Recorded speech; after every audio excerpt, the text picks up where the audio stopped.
I'll start right away with the presentation where I left last week because I want to finish it today and that we have enough time for questions. Hope everybody sees the presentation now.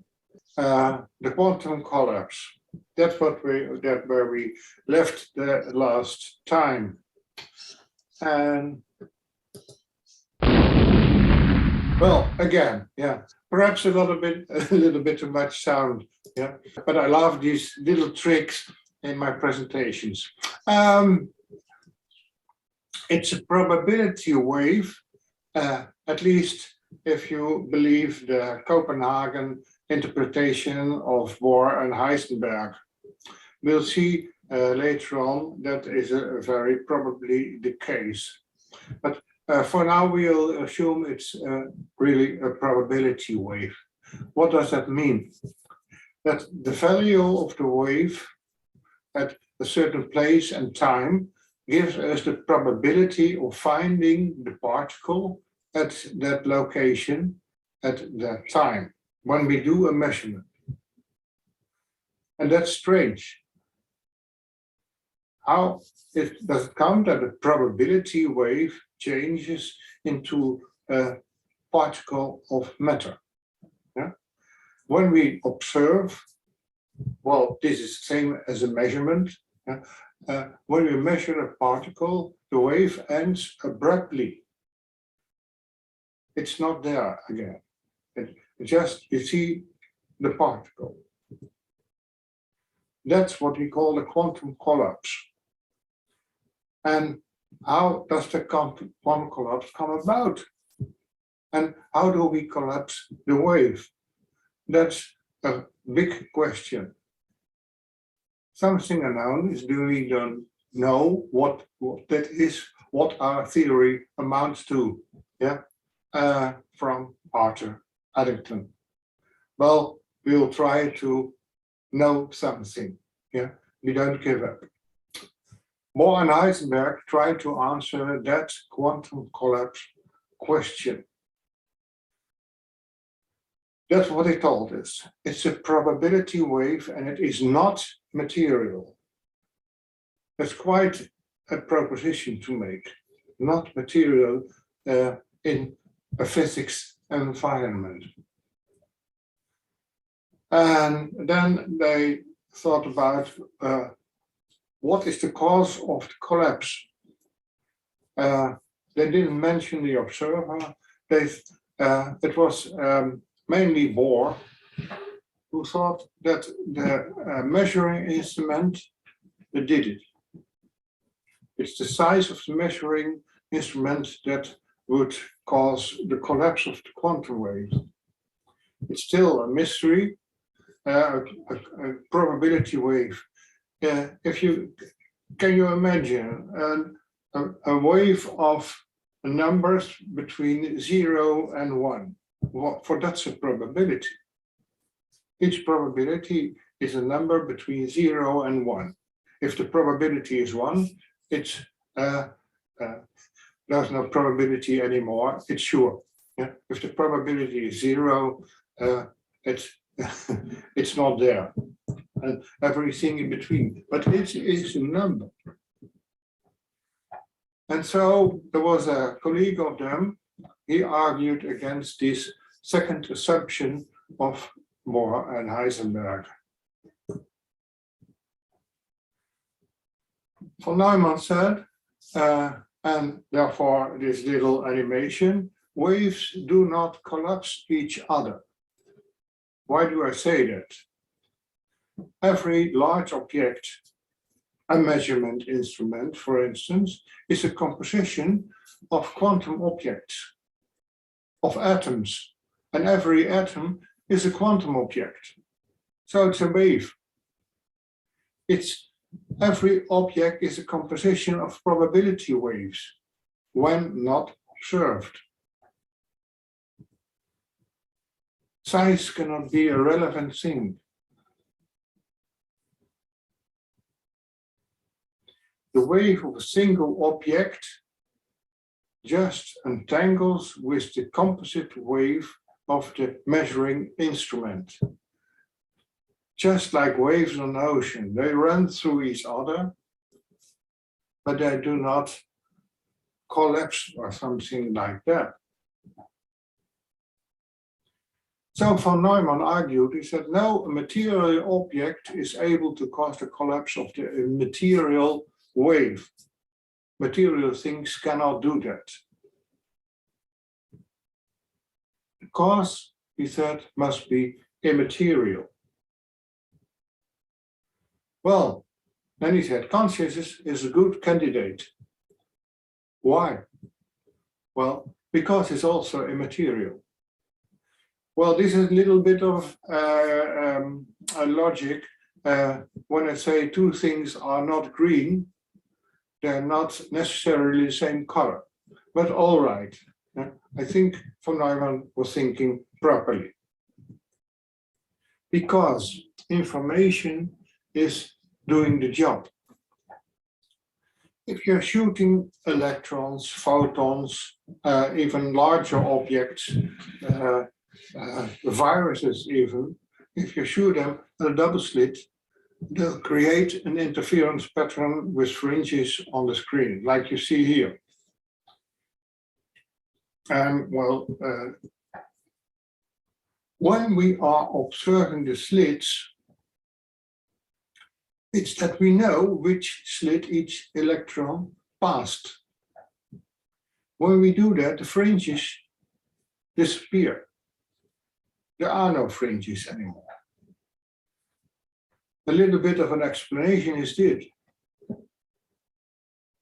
When we observe the slit, we cause 100% probability of the electron passing the slit. That's what our observation says us. When we see the electron passing through the slit, we can say that's 100% probability. And all the probability is now in the left slit. The right slit, there's no probability left anymore. So the wave is only proceeding through this slit. Now there's no reason to get interference. For interference, you need two waves anyhow, or more. Yeah? Not a single wave does not interfere with itself. So that's a pattern we will see. You see that below. Yeah, just a smudge of light, something. And what's important, even if we observe only one slit, this happens. This is it's done in many experiments, quantum experiments. Even if you observe only one of the slits, the fringes disappear. And somehow this is connected with the information we can receive from the experiment.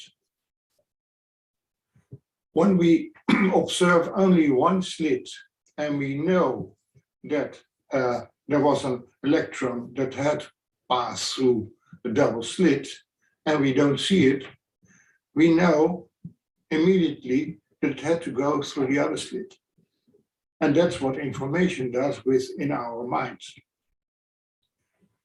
So something says our information that we have is 400% correlated with the appearance or the disappearance of these fringes. And that's what physics is discovering at the moment. They won't say it very aloud, but I've seen already publications of experiments that show that when the information increases you get from the experiment, the wave lightness will be reduced and the particle lightness is increased. That's what they measure at the moment. There's clearly a connection with the information we gather from an experiment. Now this is something to think about for weeks and days. 100% probability, is that equal to its objective existence? That's a big question. Is it the same thing? Are we saying the same thing? 100% probability or the particle being there really? And I think it's not equal. It's not precisely the same thing. And that's my reason. 100% probability is just still a number. It's something in our minds. Objective material existence, that's something else. It's an object that would exist independently of our observing it. It's not a number. That's a very important observation. So I say a lot of times to my pupils, material objective existence is a materialistic belief. Only our experience is truly veridical. Experience always happens within our minds. I can only experience something if it is in my mind. There are no experiences happening outside my mind, my experiences. We cannot experience nor process information that is not present in our mind. So what is information? Well, I looked it up on Wikipedia, and I emphasized here some words. Data in context, meaning attached, understanding. That's connected to information. Information and observation gives us meaning.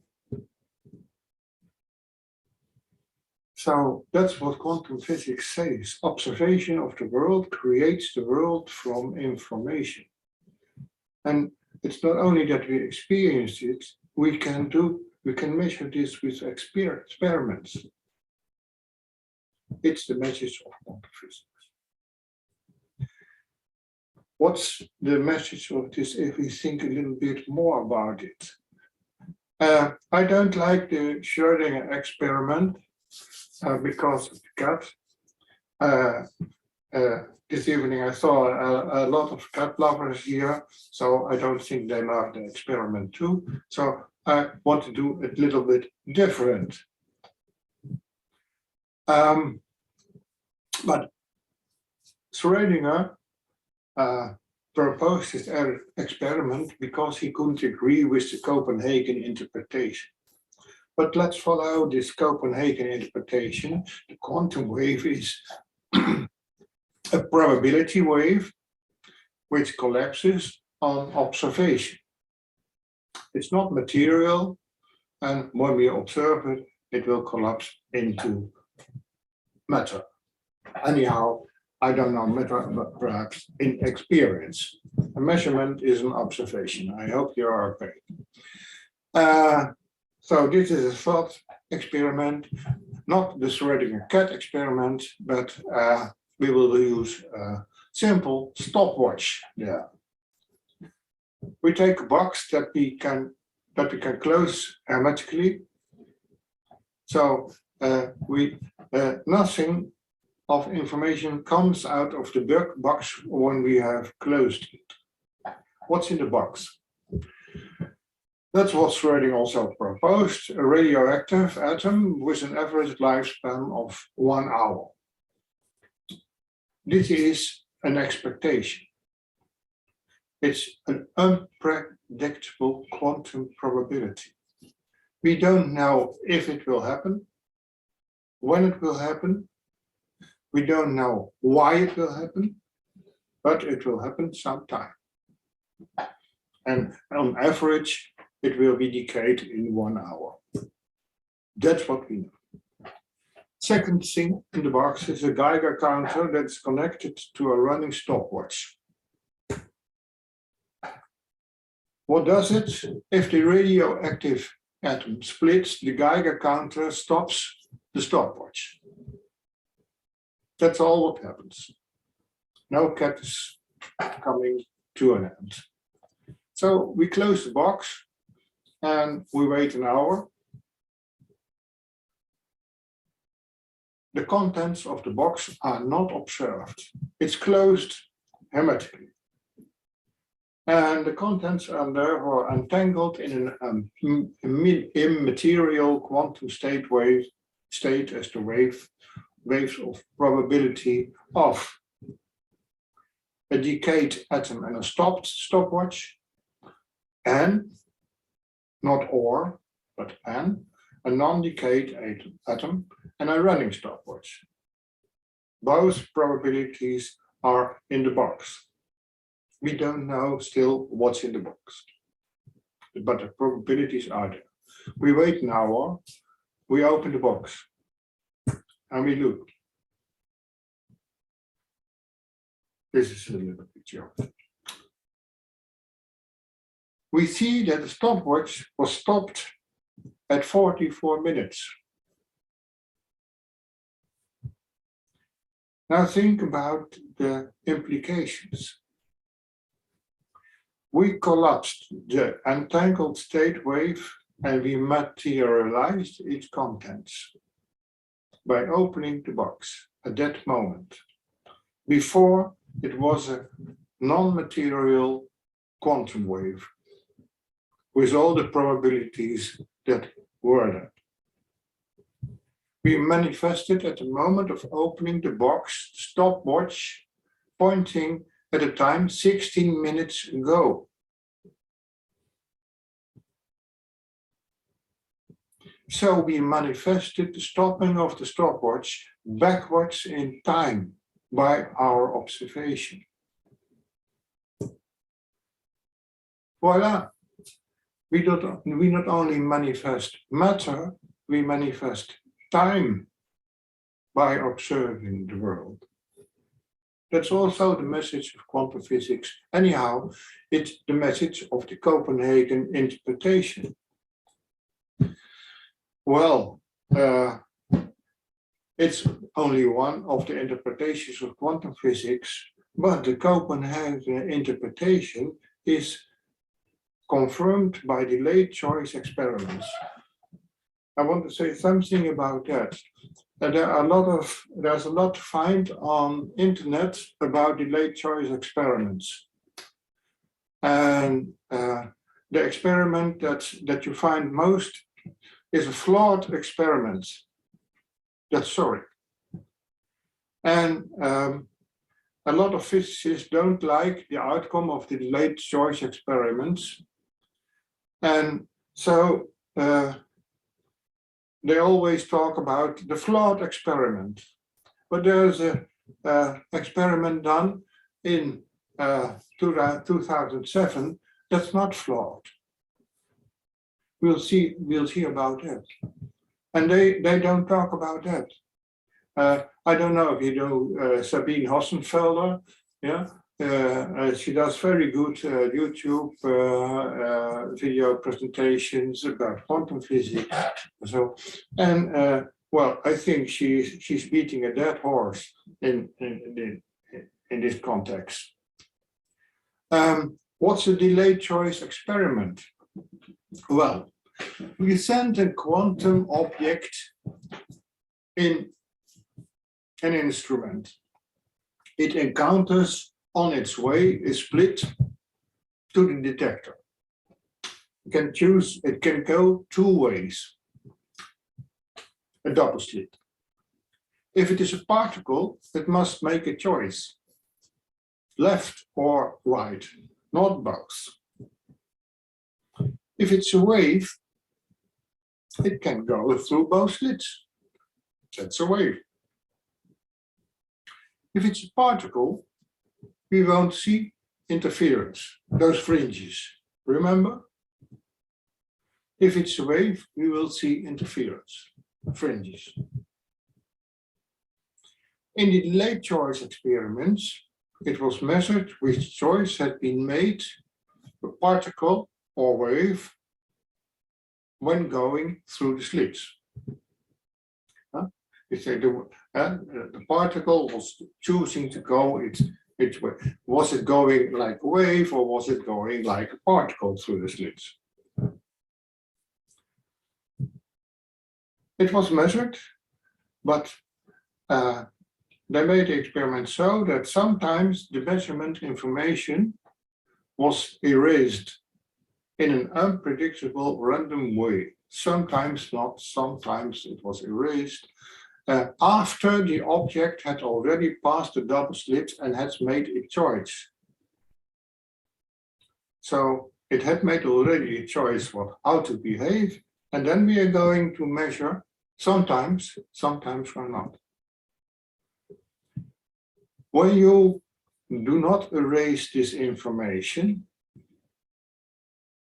we will have particle-like behavior, no interference fringes. When we destroy the information before any observer can see the result, we have wave-like behavior, we will see fringes. So what's the question that a very important physicist, that was John Wheely, asked about this? Will the quantum object change its wave, how to behave, after it had made a choice already? Do we have retrocausality? Now, I won't go into details of the delayed choice experiments. They're quite interesting. I describe them in my book, but I want to show you the outcome here. This is the outcome of the delayed choice experiment. What do we see here? The black squares present the detections when the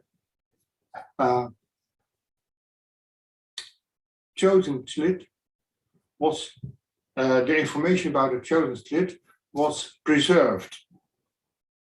We have the information about it. We knew through which slit the particle has passed. And I hope you see clearly here, this is no interference, just a smudge within the middle, the most intensity, but that's all. The little circles are the measurements when the information was erased afterwards. Interference. This is clearly interference. Every physicist will agree to that. So, it did change its state from particle-like to wave-like behavior or vice versa, after it already had made its choice. That's very strange. And my question is it the observer that's doing this? I think it is. If you look at the timeline, that's what we are going to do. And I hope you can follow what happens in the timeline. Then you understand what I mean, I hope. This is the timeline of the experiment. At that moment, the photon is fired at the slit, at the double slit. That moment, it passes the slit. Here's the moment where the measurement takes place of which slit was passed. And then the moment that the photon hits the screen. When we do not erase this information, the photon hits the screen and we see no interference. I'll come to this part of the picture a little bit later. Now look at this timeline. We fire the photon, it goes through the double slit, and here we erase the detection of which slit the photon went through. It hits the screen and we see interference.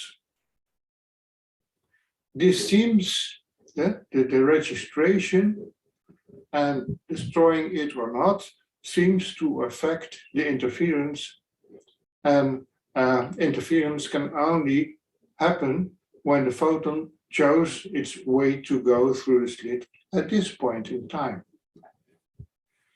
Well, this is something we never see in the reports of the experiments. The observer looks at the registration, at the registered information, and I think this is where it really happens. The observer looks and creates the history of the photon as a particle, and here the observer looks at the information and creates the history of the photon as a wave. This is what I mean by the observer creates not only the matter, but also the history of what happened. There are a lot of funny things said about quantum physics. Yeah? Here comes the physicist, just behave now. Yeah? That's what it says. So did the photon really choose at the double slit how to behave? I think not. I think these are the wrong questions. It was a wave all the time until the observer saw the results, received the information in his mind and made it into an experience. This is something I can understand with my mind. And I hope you can understand this. This is logically understandable. There is no quantum collapse. There is observer experience. Away with the quantum collapse. Then it's not an enigma anymore. It's just experience of an observer. It confirms the Copenhagen interpretation of the immaterial quantum wave until observation. Not until measurement, but until observation. That's something different. And what I always find remarkable, that the observer action is never mentioned in the reports of the experiments. But it should be mentioned there. This raises another big question. What happens with two observers? One observer we can understand, but what happens with two observers? Before I go into this, I want to show you another confirmation of the quantum interpretation of Copenhagen that I give you. Bell experiments. The Bell experiments have been done since 1972 or whereabout, something like that. And there's a lot of experiments. Every time the experiment was done, confirmed the expectation. What did they expect? Two particles that have a common history stay connected. That's what they say. How far apart these particles are, an observation of one of them will instantaneously manifest the complementary property of the other particle. That's how they are connected. But most of the time, this is explained by something like faster than light communication between those particles. Yeah. Really, they say something like that. They say, okay, the one particle says, okay, I measured. Now you should also show the complementary property of me, that sort of thing. That sort of reasoning you read often.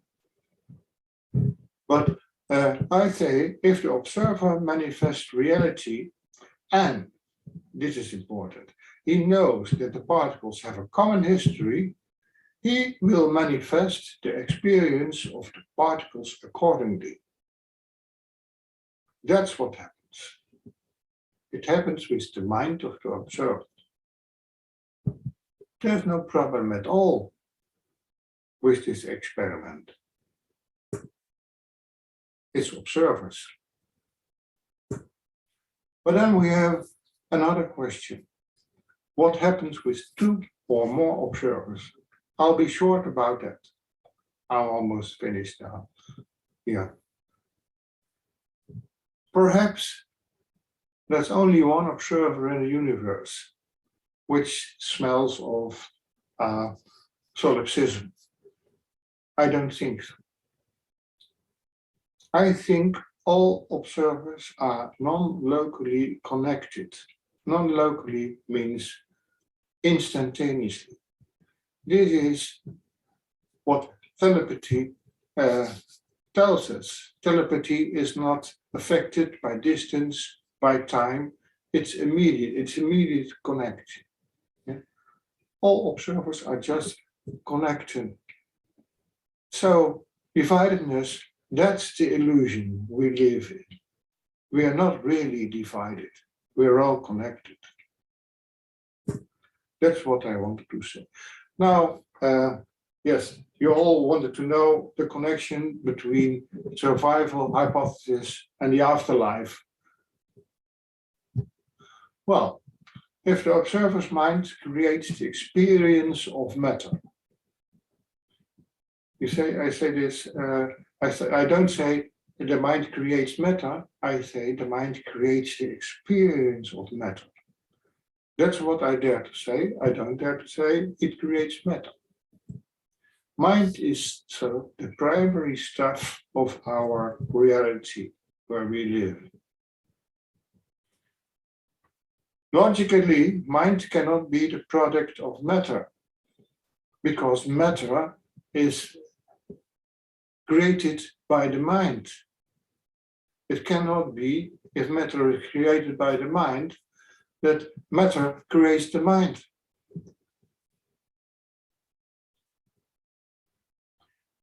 So the logical conclusion is mind survives the death of the body. The body is only an experience of the mind. So that's where we're ended. Quantum physics supports very convincingly the survival of the mind.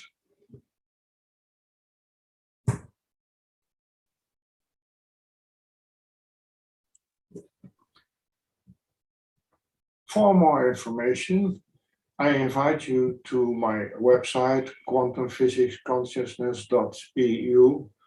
For those who are very quick with their iPhone camera, can find it very easily. I wrote a book. This is the 2nd edition. Quantum physics is not weird. Why do I say it's weird? Well, everybody says quantum physics is weird. It's not weird when you look at quantum physics like I do here. The weirdness is going away. It's how our consciousness creates our reality. For those in the UK, they can buy the book at mybestseller.co.uk. That's the quickest way to get it in your delivery box. But you can also buy it at Amazon. And it's not only there in paperback, but it's also in ebook. So thank you for your attention here. And now I think it's time for questions. I'm much faster than I thought I would be. So a lot of time for questions, I hope.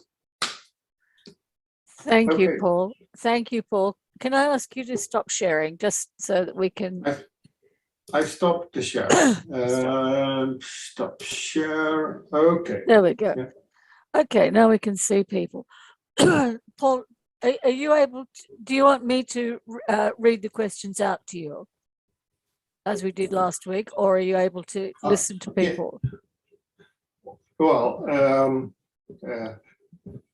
because of my hearing problems, it's better that you do it, Wendy. Okay, that's fine. That's cool. You have a good voice anyhow. Okay, no problem. Well, if we need further clarification, we'll ask people to speak.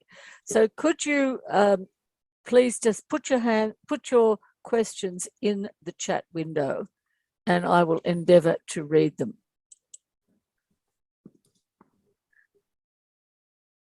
Tom has a question. In the experiments, how are events like which slit the photon passes through recorded and erased on electronic media? Yes, this happens on electronic media. Yeah, it's a rather complicated experiment. I describe it in detail in my book, how they do it. But it's always a registration that is seen afterwards the experiment. It's not like they put their eye on the double slit and are looking if it's gone through. Yeah, they have other methods that they can afterwards say, okay, it went through this slit or it went through that slit. Yeah. Thank you. But it's an electronic registration always. Cheryl has asked, how might orbs work with their color wavelengths? Can you repeat that? How might orbs work with their color wavelengths? Cheryl, do you want to explain that a little bit? Yeah. The connection with quantum physics is not very clear at this question, Cheryl. Cheryl, did you want to explain that a little? So I guess if we're saying that the mind still persists, okay. So if the mind persists, and say that mind is like projecting colors into the environment, as far as the wavelengths go, how would it work to project a certain wavelength into the environment, maybe? Well, light is, we're speaking about light, yeah? Colors and light. And light is a material phenomenon, somehow a material phenomenon. It's an electromagnetic phenomenon, but all physicists agree that it's a material phenomenon. And so it's also a probability wave collection into a material experience. You are experiencing light by your mind. And that can be of all kinds of colors. And even it can be a Roentgen or infrared.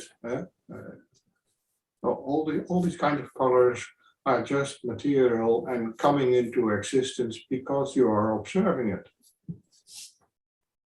Okay, Is that's that kind of an answer? okay. Anne has said standing ovation. Thank you, which is very nice. Thank you very much. Thank you, Anne. Mike Jordan Riley, thank you for mentioning solipsism. Could you briefly explain that philosophy and why quantum physics isn't it? Solipsism is there's only one mind, and that's mine. So I'm the only one observing the entire universe and creating it by looking at it. So that's rather lonely. It's a little bit depressing, I think. Yeah, solipsism. All the other people I see, I talk with, I love, are just imagination of my mind. That's solipsism. That's and if you go into quantum physics, solipsism is one of the explanations of how it can be that more observers have consensus. They agree about what they see. If I'm like in a dream, you know, in a dream, I'm the only one creating the dream. Everybody in my dream is my creation. Yeah. So in my dream, I can talk with somebody and he can agree with me, and so on. Then I awake. I have created all myself. That's solipsism. But I don't like it. That's I don't like that at all. And I think that the better explanation is that all observers are connected in some way. The quantum theory also states that it's all waves, and waves are unbounded. And unbounded means there is no boundary, and really you could say there is no real location. There's no space, there's no time, there's no matter. Yeah. So if there's no space, no time, no matter, all is all is at the same place. So it's naturally that we're all connected. We're all in the same place. We're all in the same mind somehow.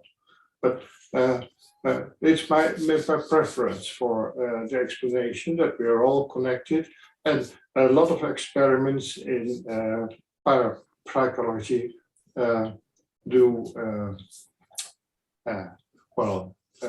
agree with that. Thanks, Paul. Kathleen Jenkins asked, if you have two people watching an experiment, can you have two different observations? Can one see a particle and the other see a wave? Or does the mind always choose the particle when physically observing? That's a very good question. There have been experiments being done, not really with two human observers, but with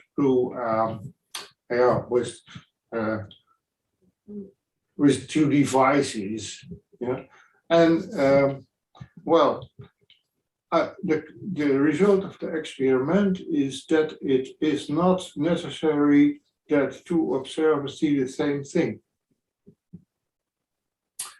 But afterwards, they have to agree about what they said. So that reminds me about the battle I always have with my little sister. Yeah, she saw other things than I thought to see. Yeah. So that's now for me an explanation of my disagreements with my little sister. It was a long time ago, of course. But it can also explain why you have different. Now I'm searching for the name in.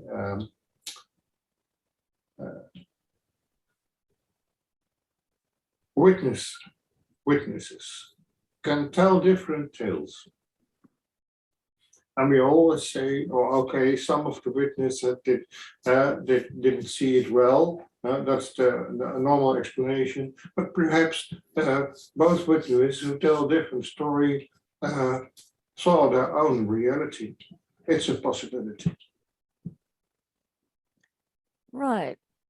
Giles, is that a question or is that just an observation? What is an orb? Is that a question for Paul? No, it's just a rhetorical question, because if Paul's going to answer it, then Cheryl needs to describe what an orb is. Okay, all right. Well, we won't go into that one. We'll move Exactly. on. Then we'll move on to Christina's question. The combination of electrons in the atomic shells appear to follow a rule that would not allow free will. Is there any evidence of free will in the action of the probability wave through the slits? If not, can we prove free will as a component of consciousness? I think that's the implication of the probability wave, that we have free will. we can choose freely from the probabilities. We don't think we can choose, but I think we do it every time. I think we choose our reality.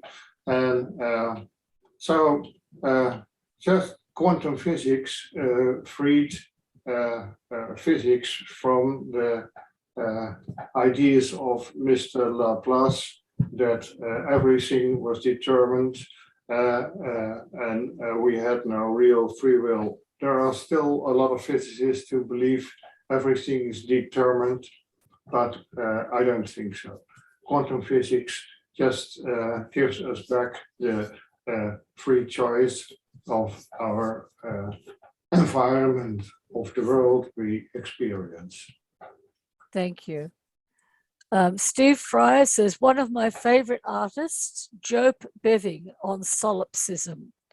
And he's put a YouTube reference there. Steve, did you want to speak a little bit to that? No, I just thought it was a great coincidence, I guess, or, I don't know how Paul would describe it, but I've been listening to that album for over a year. I never heard the word used in a sentence. There you go. So he's used it in an artistic sense. I understand. He's a piano. Right, fine. Okay. Gary, did you want to give Paul some feedback on his presentation? Paul, fascinating presentation. Thank you. I'm much wiser for listening to you. Thank you. Yeah, well, I hope you understand now a little bit about the message of quantum physics. That's denied by a lot of physicists, but that's how they want to see reality. If you don't want to leave materialistic science, it's very hard to see this. Yeah. Thank you, though. You made it very clear for us lay people. So, well, in a way, I'm also lay. I studied physics, but when I graduated, after that, I went to do different things. I have done some teaching, 11 years, and then I went into ITC. This is something what happened at my retirement. So I'm a little bit, I'm also a lay person. Yeah, just trying to understand. I don't understand anything of quantum mechanics. That's mathematics, mm-hmm. Yeah. Thank you. Bill Rain, you had some feedback here. Thank you for your clarity, Paul. Can we say, when we detect with any of our senses, we can then create a physical experience? Paul, Bill, Bill, do you want to explain that a little bit?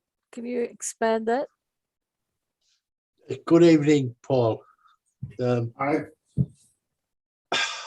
The question is that if we don't observe or take a measurement, then we do not detect or change the wave, the probability wave. So if we detect the wave with our senses, in other words, we see, we hear, or we receive inside our mind,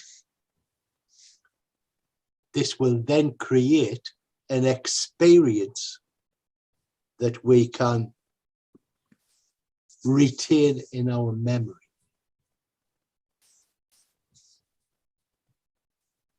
That's the question. Were you able to get that, Paul? I'll try. Bill.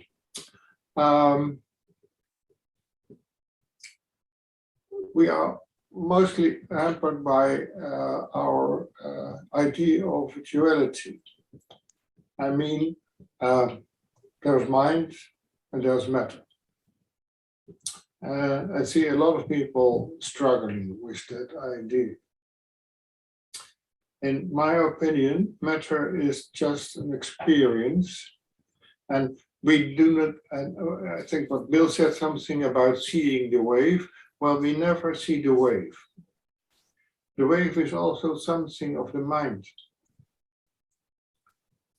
Well, I said in the presentation, the wave is just numbers.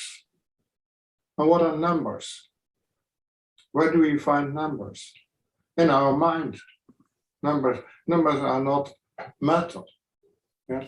And so the wave is something that happens within the mind, and not within perhaps our little daily minds, but in our greater mind. That's something. And from all those probabilities, we choose an experience with every sense we use, with every sense we have. Not only our eyes, but our ears, our fingers.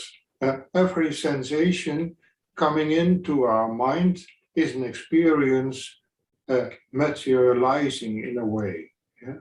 That's what quantum physics say. All these things, even waking up in the morning and thinking I'm alive, I feel my nose or something like that.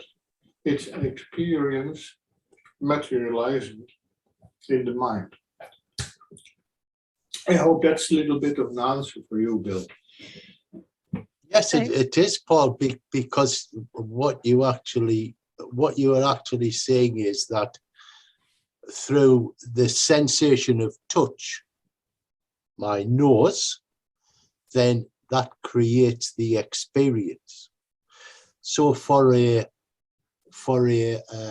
psychic, receiving the information in the mind creates the experience, using our own minds to be the detection of the probability wave that carries the information. Well, I do not agree wholeheartedly about this idea. I think the probability wave is not, it's something, it's purely something of the mind. When sensing something is just having an experience. So if you are experiencing a message from the afterlife, it in my idea, it's because all minds are connected, it's a connection with another mind. And because there is no space, there is no time, that's all, that's the illusion, yeah, given us by our experience. Thanks, Bill. I think we that's might. what's happening. Yeah. I think we might leave it at that. That's very good. Phil, thank you, Phil, Paul. is our reality just a construction of a group mind observing the world through our limited senses? I don't know. I don't have all the answers. Really not. These are pretty. I only can try and think about it. Through quantum physics, I came to the conclusion that it is the mind that's creating the experiences. But then I had the problem of two or more minds, and well, you can think about a group mind, you can think about a collective mind. I don't know really how it is in reality. We could also talk about God, and we are. There was a great poet, a Dutch poet, who said, "I'm a God in the deepest of my mind," and I agree with that. Thank you. Hyacinth says, it is fascinating that observing can change an outcome. It realizes the outcome. You do create the world. It's not, you do not change the world, but you create. Think about my example with the box, that when you open it, you create the stopwatch back in time. When you see the stopwatch, it stopped 16 minutes ago. Your conclusion is, your idea is, it was all the time running, and then stopping then. No, it was not real stopping there. It was not really running there. It materialized when you open the box, and it materialized with its with the time showing 16 minutes ago. That's what you created. Giles is just saying, a saying I read once has struck me. It says, spirit creates and maintains matter for its own purposes. Would you agree with that one? Yes, I think so. I don't know what my purpose is. I don't know what the purpose of mind is. I can only guess at that. And I think the main purpose is to have experience and to become wiser. But that's my guess. I'm not sure. Now, Kathleen, thank you. Kathleen has a question about setting intention. When people set intentions and add emotion to the process and go deep into the quantum field while meditating, are they enabling these emotions to be experienced more as waves than as particles? Is having these particles in the body acting more as waves what creates greater healing, perhaps? Do you need Kathleen to expand that a little? Now I understand the question. I think I see it more if we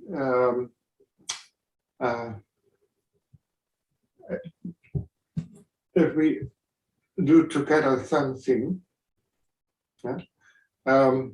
We do influence the choice, the multiple choices we have in the probability quantum wave of the cosmos.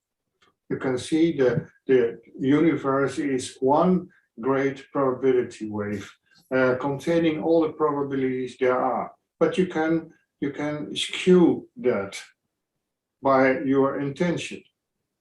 You can push the probabilities a little bit in some direction. I'll give an example. Plants do this. The chlorophyll does this exactly. Yeah? It changes the probability of the received sunlight into sugar because probability is not very high, but the plant succeeds in creating the sugar very, very often. So it changes the probability in the universal probability wave. And we do that also by our intention. That's what I see. If I set my intention very hard to some, if you imagine something like that, I want to become rich. You can imagine I am rich. But that's then you are changing the probabilities to becoming rich. You have to imagine already that you are a rich person. Yeah, so that helps. I hope I'm not rambling here. No. Christina Ratcliffe says, I think there is a link between memory, imagination, and creation, the stuff of the dream world, and perhaps the afterlife. Yeah, memory is very, very important. Because memory is the way we live the world. If I had no memory, I had no experience at all. Yeah.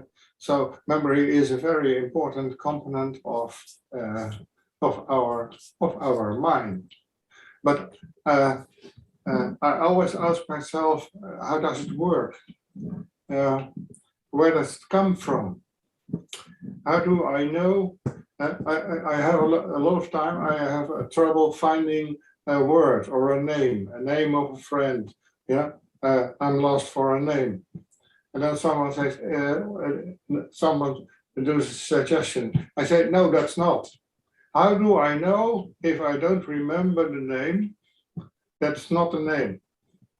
How is that possible? This, so it's somewhere in memory, but I don't think the memory is here. I think the memory is somewhere else, and I'm retrieving from there.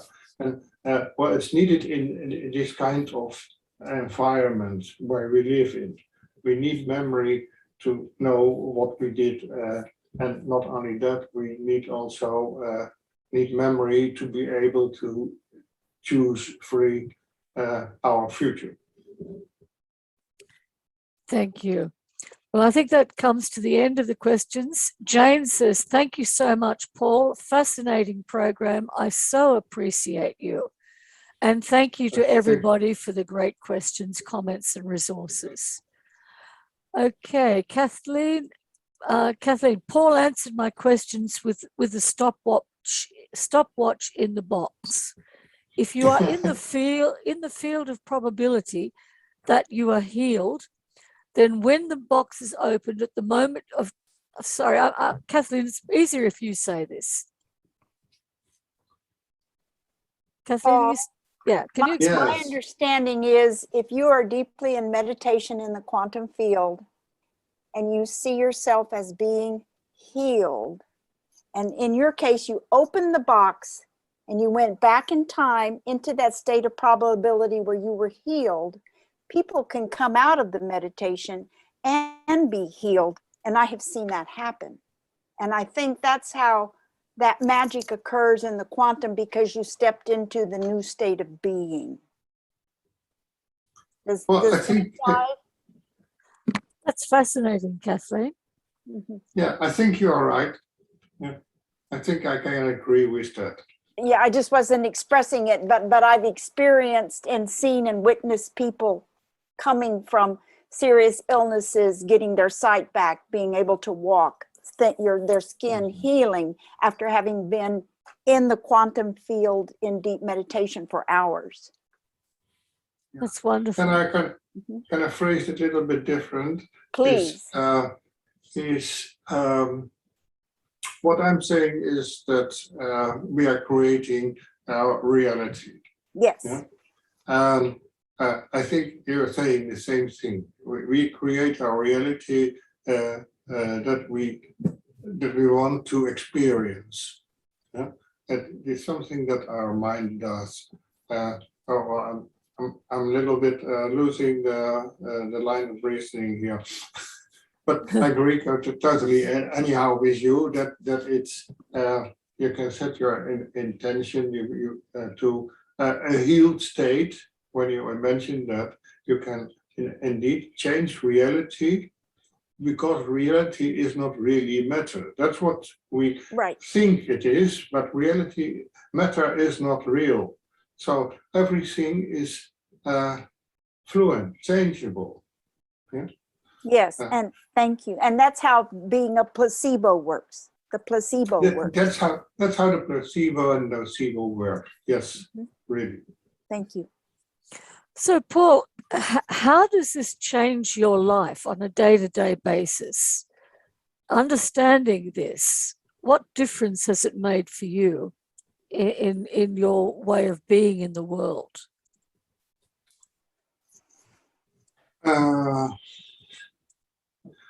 Well, it made a lot of difference because I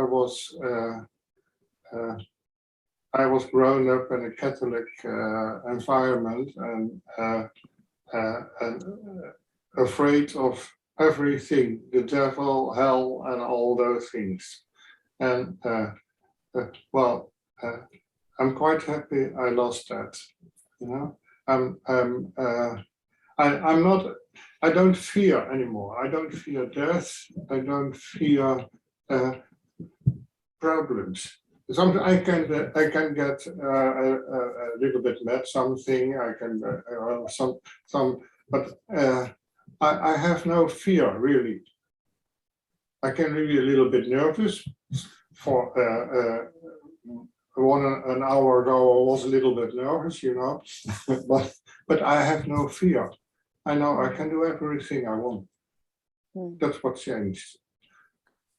That's really beautiful, Paul. That and it's something that we don't associate with quantum physics. That this is something that can actually give you enormous freedom and a sense that you are part of the whole. You are part of something much bigger than just this individual little life that we have, which I think is the exciting thing about it. Well, I can't thank you enough. I think everybody will agree that it was just a wonderful presentation, and I'm hoping that some people will find it worthwhile to get Paul's book. I hope so, yes. He went to a lot of trouble to have it translated into English. I think you had somebody from here helping you, didn't you, with the final version? Yes. There were a lot of people helping me, and this became the first version. But the translation was not was still a little bit Dutchish. I got some comments on Amazon, and so I decided to rewrite it and have a second edition. And now I hope some people confirmed it's good readable. You can. It's more, yes. It is better readable. Still, it has some difficult chapters in it. But I provided each chapter with a summary, so you can skip the difficult chapters to get the message. Paul, thank you so much. I can't thank you enough. I know you spent a lot of time preparing this presentation, and I'm hopeful that it will be useful for you in other contexts as well. But thank you so much for doing this for us. And I think it's given us a lot to think about. And I think the information people really do appreciate it. And especially, thank you so much for staying up so late to present it. It's not easy to present something at 11 o'clock at night. I think you'll agree that that's a huge service that he's given to us. You can prepare for this. You know. I think we'll all give you a great round of applause. Thank you so much. Okay. So now I'm going to bed. Now Thank you can all. go to bed. Yeah? Thank you. You've done your job very well. Okay.